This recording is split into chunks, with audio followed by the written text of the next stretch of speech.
I'm from Buenos Aires. I was born in Argentina. I was always very good with my hands and doing crafts. My mom taught me to sew, to knit, she does everything, so I think she was my first inspiration. My father is very crafty too, so it was like very natural for me to see people working with their hands. My father is an engineer and he draws very nice too. So I think my first memory is a contest, a drawing contest I did at school, and I submitted, and they told me that I had won, and I told my parents, and wow, what? And I didn't even remember what I was given. It was like a small music box. So that was like my first award.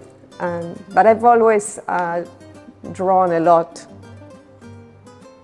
After studying design, after getting my degree, I started studying a little bit history, art history, and free drawing in El Museo de Bellas Artes. And I did some things, but it was always as a hobby, never as thinking that I was going to be doing this every day. It was when I got to the States that I decided that I was going to develop it more. Well, it was when I arrived to the United States that I was studying Kabbalah, and an astrologist told me that it was like a very good time for me to start expressing, and I needed to express. So he told me, you either write or paint, so do whatever you want, but you have to start now. So I started painting, and I never stopped.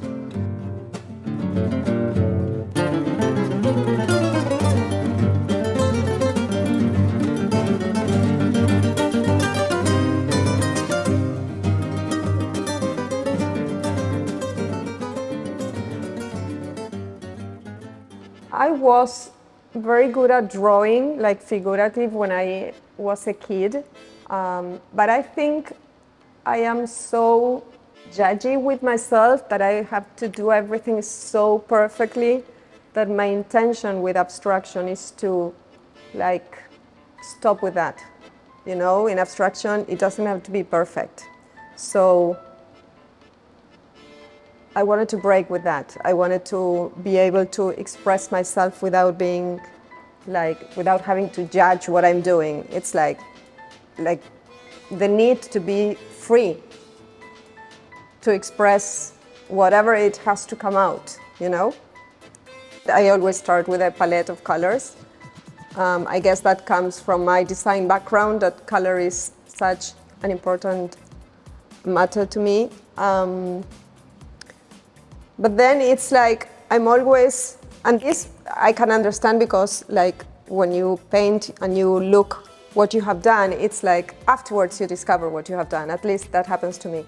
It's not like I'm not thinking on the moment, but I realized that all my work has to do with this light connection between real and unreal, and sometimes I used to draw like some nature patterns or whatever, but they are not meant to be landscapes, or they are always relationships. It all goes back to relationships. I don't know why.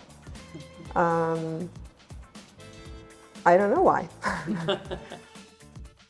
If I am working with two different blues, I mix them together so that the transition is not like one and then another.